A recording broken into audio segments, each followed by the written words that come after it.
میں نے قرآن مجید کا مطالعہ کیا تو میں نے جدولیاتی کشمکش کے اعتبار سے اور بظاہر دلائل کے تبادلے کے اعتبار سے فرعون کو انتہائی چال باز پایا۔ حضرت موسیٰ علیہ السلام کی ہر دلیل کا الٹا سیدھا جواب دے کر کئی مرتبہ لوگوں کو جھانسا دینے کی کوشش کرتا۔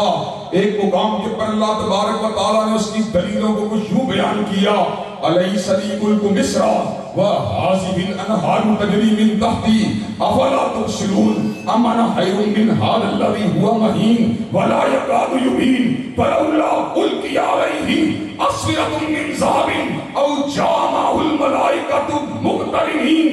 حضرت گرامی قدر عجیب و غریب دلیل دیتا ہے، اگر موسیٰ رب کا رسول ہوتا تو میں صاحب اقتدار کیوں ہوتا؟ اگر موسیٰ رب کا رسول ہوتا تو میں نہروں کا مالک کیوں ہوتا؟ اگر موسیٰ رب کا رسول ہوتا میرے پاس باغات کیوں کر ہوتے؟ اگر موسیٰ رب کا رسول ہوتا تو موسیٰ کی زبان میں لغت کیوں ہوتی؟ اگر موسیٰ رب کا رسول ہوتا تو موسیٰ کے پیچھے فرشتے جو تھے پرے باندھ کے کیوں کھڑے نہ ہوتے؟ اگر موسیٰ رب کا رسول ہوتا سونے چاندی کے ڈھیر موسیٰ کے پاس کیوں موجود نہ ہوتے؟ حضرت گرامی قدر پروردگار عالم نے کیا کہا؟ فَاسْتَخَفَّ قَوْمَهُ فَأَطَاعُوهُ۔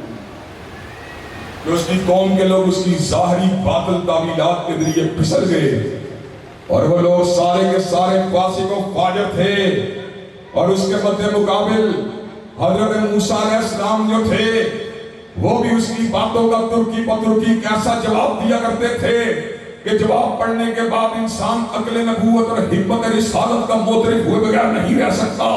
ایک مکالمہ سیدنا موسیٰ علیہ السلام اور فرعون کا اس حوالے سے بھی آپ پہ گوش گزار کر دینا چاہتا ہوں۔ حضرات گرامی قدر موسیٰ علیہ السلام جب توحید برحق کی دعوت کو لے کے فرعون کے پاس پہنچے تو فرعون نے اپنی قوم کے لوگوں کو برگلانے کے لیے ایک پتا پھینکا، کہنے لگا فما بال القرون الاولی، مجھے یہ بات بتاؤ موسیٰ جو لوگ پہلے فوت ہو گئے ان کے انجام کے بارے میں آپ کی کیا رائے ہے؟ حضرات گرامی قدر موسیٰ علیہ السلام کا جواب زرے آپ سے لکھنے کے قابل، زر سے لکھنے کے قابل ہے۔ حضرت موسیٰ نے جواب دیا اِنْمُحَا عِنْدَ رَبِّي فِي کتاب لا يَضِلُّ رَبِّي وَلَا يَنْسَى۔ جو پچھلے لوگ گزر گئے ان کا علم پروردگار عالم کے پاس ہے۔ لا يَضِلُّ رَبِّي وَلَا يَنْسَى، نہ میرا رب کبھی بھولا ہے نہ موسیٰ علیہ السلام نے جہنمی اور گمراہ ہونے کی بجائے یہ بات بتلا دی کہ جواب ایسا دیا کہ جس کے اوپر اس کو اس مشرک کافر اور ملحد کو لاجواب تک رکھ دیا۔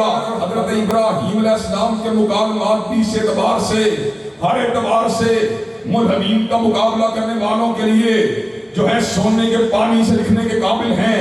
جس وقت نمرود سے آپ کا مکالمہ ہوا تو حضرت ابراہیم کا استدلال کیا تھا؟ ربی الذی یحیی و یمیت، اللہ وہ ہے جو مارتا بھی ہے زندہ بھی کرتا ہے۔ نمرود نے جواب میں کہا انا احیی و امیت، میں بھی مارتا زندہ کرتا ہوں۔ حضرات گرامی قدر موت کے مستحق کو آزاد کر دیا، بے گناہ کو موت کے گھاڑ اتار دیا، قتل کیا، تلبیس کی، لوگوں کو دھوکہ دینے کی کوشش کی۔ حضرت ابراہیم نے تلوار کو اٹھا لیا، دلیل قطعیہ کو پیش کیا، کہا فَإِنَّ اللَّهَ يَأْتِي بِالشَّمْسِ مِنَ الْمَشْرِقِ فَأْتِ بِهَا مِنَ الْمَغْرِبِ، اور اللہ وہ ہے جو سورج کو مشرق سے لے کے آتا ہے۔ اگر تو رب ہے سورج کو مغرب سے، وَبُہِتَ الَّذِي كَفَرَ، پھر کیا ہوا؟ کافر کے منہ پر بچوں کی مہر لگ گئی۔ تو حضرات گرامی قدر یہاں پر ہمیں مکالمے کے اسلوب اور انداز کو سمجھنے کی ضرورت ہے کہ ہمیں الہاد کا مقابلہ کرنے کے لیے وہ دلیل محکم جس کے اندر تعویل کی گنجائش موجود ہو اس کو چھوڑ کے ایسی دلیل کو پیش کرنے کی ضرورت ہے جس کی تعویل کی گنجائش نہ ہو، یا تعویل بہت مشکل ہو، یا تعویل جو ہو وہ لوگوں کے ذہنوں کو اپیل نہ کرتی ہو۔ حضرات گرامی قدر اس دلیل کے اوپر فوکس کرنے کی ضرورت ہے۔